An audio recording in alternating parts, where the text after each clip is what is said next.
So yesterday, and if you wanted to do your color coding with me, I'm still going to continue to use pink for the parent function. So yesterday we learned what the parent function is. What is the coefficient when there's no coefficient visible? It's a 1. That's going to actually be really important today. So we called this the parent function, didn't we? The parent function is very standard, right?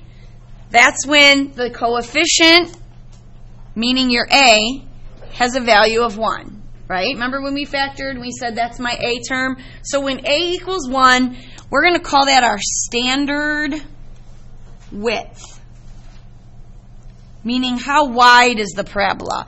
And that's basically your up 1 and then your out 1, right? That's your standard width, up 1, out 1. Your eyes and your nose, okay? Hey, Christian. All right, so that's what I mean by standard. You go up 1 and you go out 1. Thank you. Okay? So then yesterday we talked about what happens when I take that parent function and put a negative in front of it. And that said, and you made a guess, and you said, oh, I think that reflects it. So let's put that over here. That did a reflection over the x-axis, right? So it kind of flipped upside down because there was a negative there. Then I took the parent function, and I added a number to it. And that number was a constant, right? Do you remember when we factored and you had to make the x, and you did your a times your c here? The number in front of your x squared term is your a, and the number at the end without a variable is your constant. It's still the same.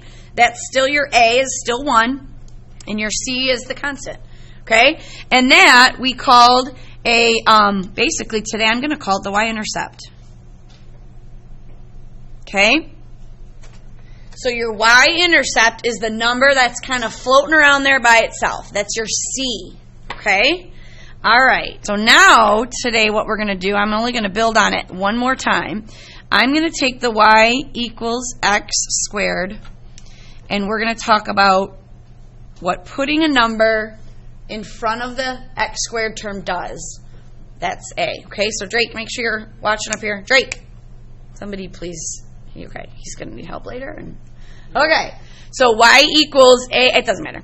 Y equals ax squared. So this A, I want you to put, is going to control the width of the parabola. The width, meaning how wide it is. How wide or how narrow. So we've already talked about how I can control it by flipping it upside down. I can move it up and down. I can make it fatter or skinnier, wider or narrower. And then next week we're going to do one final thing with it. So let's talk about, we know what our standard width is. So let's take our table of values and let's take the equation. We'll start with something simple. Y equals x squared. It always has to do with how does it compare to that. And let's put a half in there. Okay? So what do you think? Let's make a guess right now before we even make our table of values. What do you think putting a half in front of that x squared is going to do? What's your natural instinct? A half is what compared to 1? Smaller. So what would you think? You would think that it's going to make it smaller. So let's put in some ordered pairs and let's see what we find out. So hold on one second. When we're dealing with a fraction here, our domain, we want to, like, when I take half of a number, what kind of a number do you want to take half of? An even number, right? Because then I get a whole number or an integer, and it's great. So do I really want to use -2, -1, 0, 1, 2? Do you want to take half of 1 and be dealing with halves? No. So how could I alter my domain? Could I just choose multiples of 2? -2, -4, 0, +2, +4? That'll work. So when you have a fraction, don't make it harder on yourself. Look at what the denominator is and use multiples of that. If that was a 3, I'd use -6, -3, 0, 3, 6. Okay? So now, this gets a little tricky. So I'm going to take half of -4 squared. And back in 4th grade, your teacher introduced you to dear Aunt Sally, right? And who is that crazy Aunt Sally? She has a big list of rules that you have to follow or she gets all mean, right? Please excuse my dear Aunt Sally. You know what it means. It means do the parentheses first, not those parentheses, because those mean multiplication. And then exponents. So I had people working these out wrong yesterday because they were taking half of -4 first and getting -2. Then they were squaring -2. And that's exactly like doing multiplication before exponents. And here's exponents, and here's multiplication, right? So what do I really have to do first? I have to take the -4 and square it first and get +16. Then take half of that. Are you with me? So for my work, I might want to write half of 16, and that's 8. Let's do it again for -2. I'm going to take half of whatever -2 squared is. I'm not going to take half of -2. I'm going to take half of whatever -2 squared is, which is like taking half of 4, and half of 4 is 2. Square 0, you get 0. What's half of 0? 0, right? Okay? And hey, by the way, how do I know that 0, 0 is my vertex? Because what? Thank you. Because there's nothing after it. So your 0, 0 is because there's no +3 or -2 or anything. You have to constantly be thinking about these things. So if you watched at all yesterday, do I really need to calculate +2 if I already calculated -2? Parabolas are symmetrical shapes, aren't they? So these are going to be the mirror image points of these. So you got your +2, and it's your +2 here. You got your 8 and your 8. See how they all match up? All right. So let's take our graph paper and let's plot these. And let's see if putting a half in for my A makes my parabola narrower. So the first thing I want to do, because it all comes back to that standard parent function, is I want to put that in here so that I can compare it. Okay? So everything's getting compared to that. Let's plot point -4, +8. So what I'm graphing is in pink, if you haven't noticed, that's that one. And then I'm going to graph in green what a half does to it.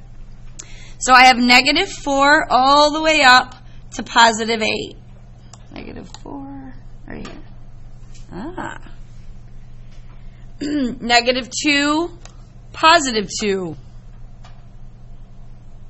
I still have 0, 0, so they share a vertex, right? And then +2, +2. Actually, I don't even need to refer to my table anymore because this point needs to be a mirror image of that point, right? Okay, Peter, you with us? Okay. And then 4, 8 is a mirror image of that. And then I connect my points with the curve, and it did not do what we thought it was going to do. It actually got wider. So putting a half in for your A as a coefficient when it's normally 1, you would expect a smaller number would make it smaller. But a smaller number actually made it wider. Okay? So what I want to do now is take that information and kind of sum it up right here. So 3 things can happen. A can either be 1, or it could be less than 1 or greater than 1. That's it. It's either 1, less than 1, or greater than 1. Okay? So let's talk about what happens when A is greater than 1. A meaning the coefficient in front of your x term. Okay? I also want to add this in here. What does adding that mean? That's like all the way back to unit 2. A combined inequality means it's greater than, or it's less than 1. I'm sorry. Yeah. We had this backwards. We just did less than 1, didn't we? So when A is less than 1, but A is greater than 0, that got it right now. So when A was less than 1, like a half, what did that actually do to it? It made it get what? Wider. But wider is not a fancy enough algebra word. We need a fancy word for what that means. And in quadratic equation, we're going to call it a stretch. I want you to picture that standard eyes and nose, and I took and I stretched it. I pulled the edges of that parabola, and I made it wider. That's what a fraction. By the way, anything greater than 0 but less than 1 has a name. What are all those numbers in between called? Where the top number is always smaller than the bottom number. It's called a proper fraction. Do you remember that?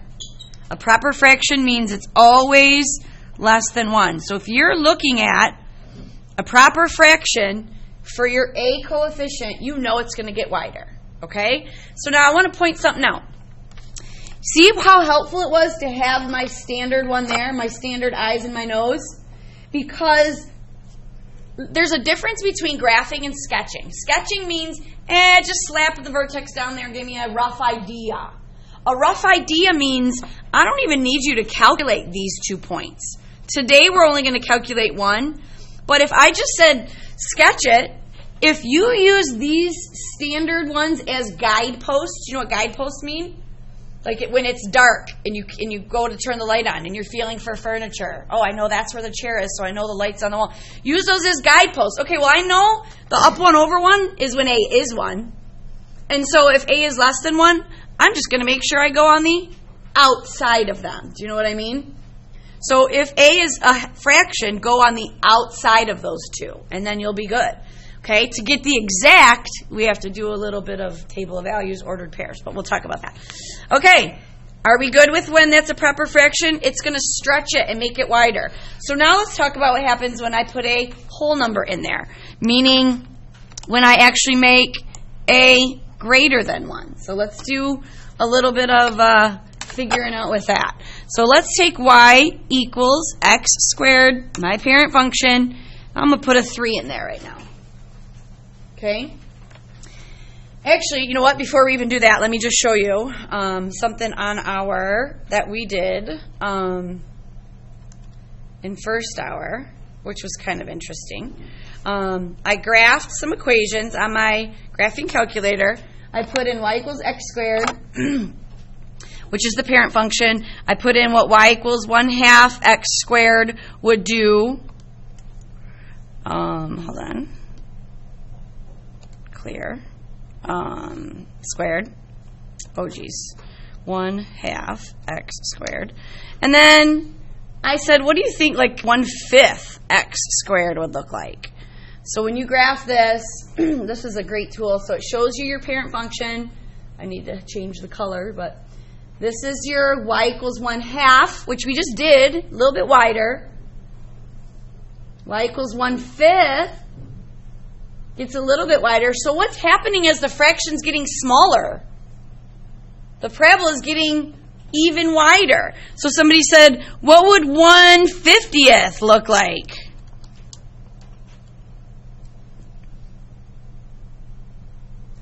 So you see how wide it's getting? So what would 1/100th look like? Eventually that fraction gets so small, this parabola starts to look like a horizontal line. Will it ever become a horizontal line though?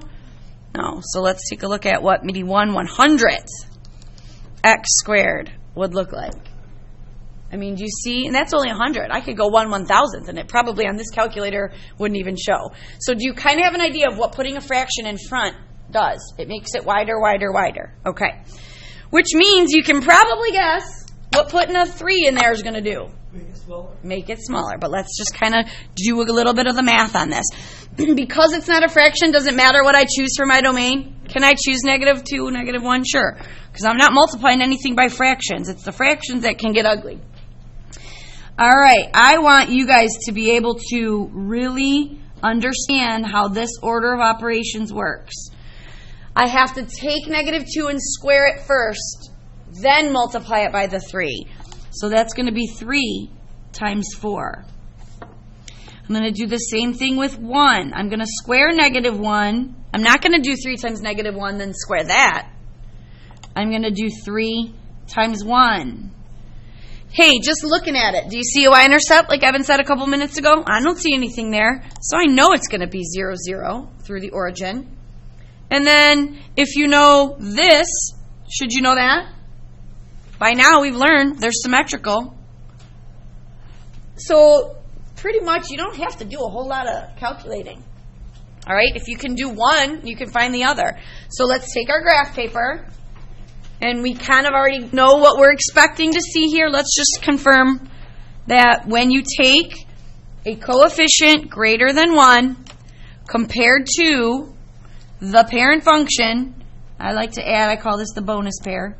So I'm going to add that bonus pair in there. It just kind of gets... Now, let me just show you something.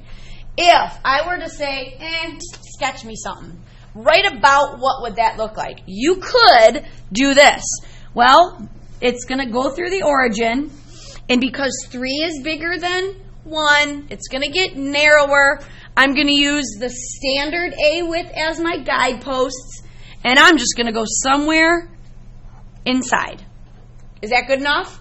Okay. Eventually, yes, it's going to be good enough. I want, today only, at least one other exact point. You know how I had this pair right here in green?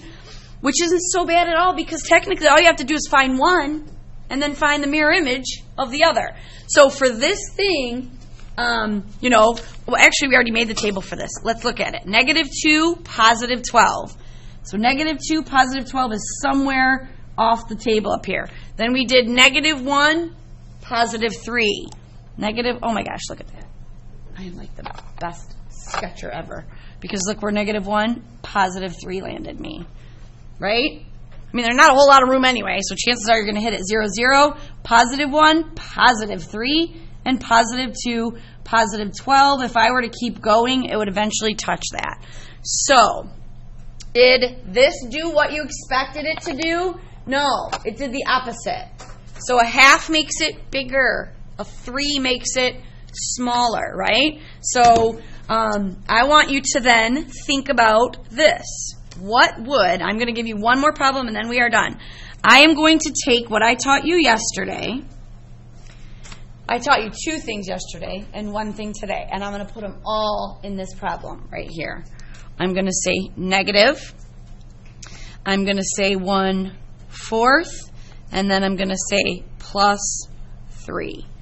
And man, does that look a little bit confusing to maybe someone who hasn't been listening for the last, day and a half. But if you've been listening, you know what each one of those things is going to do, right?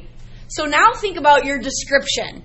How does this, you see the little pink parent function buried in there, what does the negative do? What does the 1/4 do? What does the +3 do? Pretty easy, right? So let's describe it before we actually do it. Well, compared to the parent function, it's going to shift up 3 units. It's going to flip upside down, so the vertex will be a maximum. It'll open down. And it's going to get, what does 1/4 do? It's going to get wider. There's going to be a stretch. Use the word stretch. Oh, guess what? I didn't tell you what the fancy word for this was.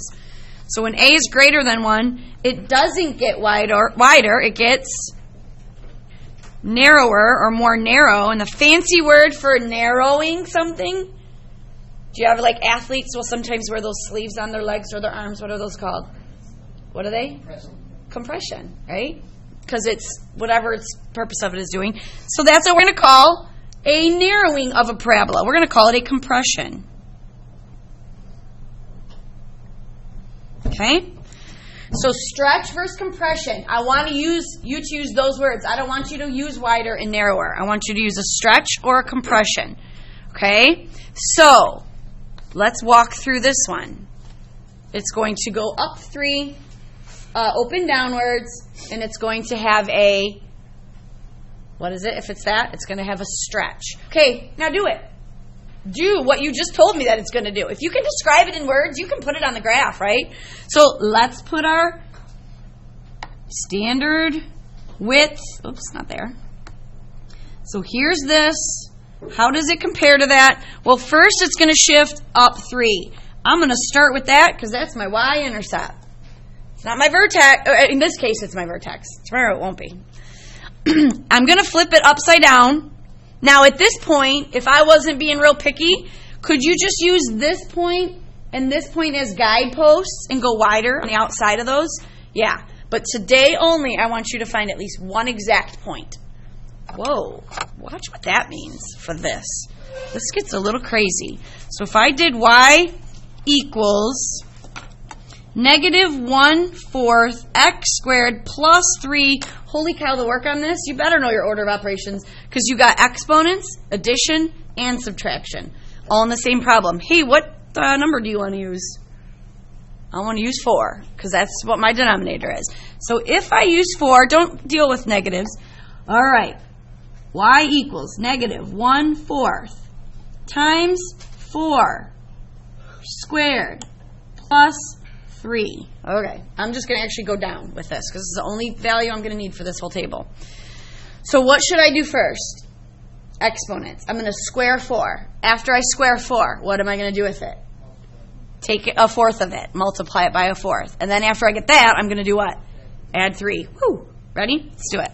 So y is equal to negative 1/4. And 4 squared is 16. Can I do 16 plus 3 real quick and just get it out of the way? Nope. Taking 1/4 of something means dividing it into 4 piles. Take 16. Divide it into 4 piles. You get what? Except a positive times a negative is a negative, right? And then negative 4 plus 3 is what? Okay. That's all I need. If I know my vertex in one other point, I can plot that point and find the mirror image. So I'm going to plot point 4, negative 1. Hopefully it fits in with what I have planned. I'm going to go 4, negative 1, which is great. That's all I need. But how do I find that other point over here? Well, look, if it's 4 from the axis here to the right, then it's 4 to the left here because parabolas are symmetrical. And then, does this go with what I was kind of expecting according to my word description? Yep. Is it shifted up 3? Yes. Is it flipped upside down? So is it my vertex a maximum? Yep. And is it a little bit wider? Yes. Okay. Do you understand this? Okay. So we're going to get some practice with these.